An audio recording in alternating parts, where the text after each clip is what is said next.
কোথাও আমার হারিয়ে যাবার নেই মানা, এই বিষয়ে এতক্ষণ আমার সতীর্থ বিজয়ীদের বক্তব্য শুনছিলাম। তারা প্রত্যেকেই গুলশান বনানী প্রেমিক, পর্যটন প্রেমিক, দেশপ্রেমিক। আমি তাদের মতো নই, বরং কিছুটা আত্মপ্রেমিক। আমি নিজেকে নিয়ে ভাবতে ভালোবাসি, নিজেকে নিয়ে হারিয়ে যেতে চাই।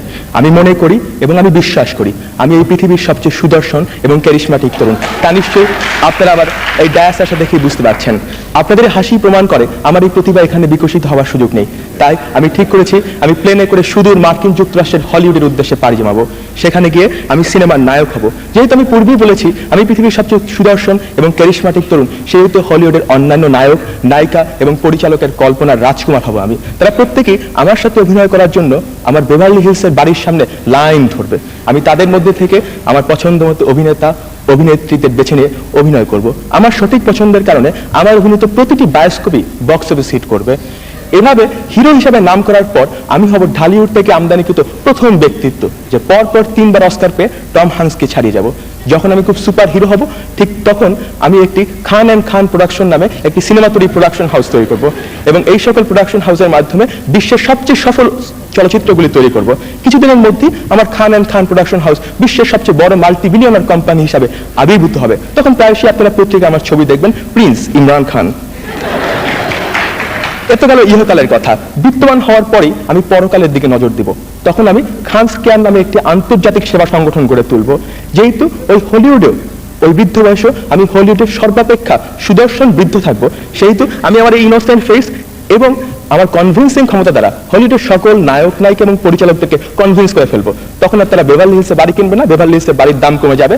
তারা আমার সেবাশ্রমে টাকা দান করবে এবং তাদেরকে নিয়ে আমি আমার চার্টার্ডকৃত 777 বিমানে করে সারা পৃথিবীময় ঘুরে বেড়াবো এবং বিশ্বের সকল ধনী ব্যবসায়ী এবং রাষ্ট্রনায়কদের যুদ্ধ খাত ও বিলাস খাতে ব্যয় কমিয়ে আমার সেবাশ্রমে টাকা দান করতে বাধ্য করব। এভাবে কিছুদিনের মধ্যেই আমার সেবাশ্রম বিশ্বের সর্বাপেক্ষা বৃহত্তম সেবাশ্রমে পরিণত হবে। বিশ্বের অধিকাংশ অনাথ আশ্রমই আমার টাকাতে চলবে। যেহেতু বিশ্বের অধিকাংশ অনাথ আশ্রম আমার টাকাতে চলবে, তাই আমি ঠিক করেছি আমি সেখানে রুটি খাওয়াবো না, কারণ আমি ব্যক্তিগতভাবে মনে করি রুটি হচ্ছে পাশ্চাত্যের খাবার। তাই আমার দেশকে তুলে ধরার জন্য, আমার দেশের মানুষকে তুলে ধরার জন্য, আমার দেশের মানুষের খাবারকে তুলে ধরার জন্য আমি সেখানে ডাল ভাত খাওয়াবো। এভাবে আমি সারা পৃথিবীতে ডাল ভাতের কৃষ্টি চালু করবো। ডাল ভাত তখন হবে বিজয়ের প্রতীক। মার্কিন যুক্তরাষ্ট্রের রাস্তায় রাস্তায় তখন আর বার্গার কিংবা পিজা বিক্রি হবে না, সেখানে বিক্রি হবে রাইস। ব্রুক শিল্ড কিংবা আরো বিখ্যাত অভিনেত্রী এসে বলবেন, please Imran give me some rice or I will die. এভাবে অর্থনীতি এবং শান্তিতে নতুন ডাইমেনশন দেওয়ার জন্য আমাকে একই সাথে 2টি বিষয়ে নোবেল পুরস্কার দেওয়া হবে। এভাবে একদিন জীবন ঘনিয়ে আসে, সবাইকে চলে যেতে হয়, আমাকেও চলে যেতে হবে। আজকে সময়ের অভাবে আমার কর্মময় জীবন সম্পর্কে আপনাদেরকে আমি পরিপূর্ণভাবে জানাতে পারলাম না, তবে চিন্তার কিছু নেই। আমার মৃত্যুর পর আমার সেক্রেটারি কর্তৃক রচিত আ লাইফ অফ এ বিলিয়নার গ্রন্থটি পড়লে আপনাদের কর্মময় জীবন সম্পর্কে জানতে পারবেন। সবাইকে অন্তর শুভেচ্ছা।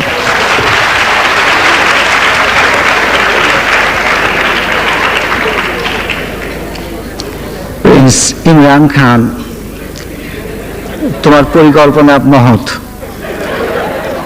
কিন্তু নায়ক হয়ে বাইরে যাওয়ার চিন্তা না করে এই সমাজ গঠনের নায়ক হওয়া যায় না? সেবা করবার আশ্রম তৈরি করতে চাও, এমন পরিবেশকে তৈরি করা যায় যখন সেবা করবার প্রয়োজন হবে না? অর্থাৎ ওই নায়কোচিত বুদ্ধি ব্যক্তি অর্জন করা আর প্রয়োজন বোধে জীবন এবং যৌবনের স্পর্ধাকে আকাশচুম্বী করে তোলো, এইটা আমরা চাই।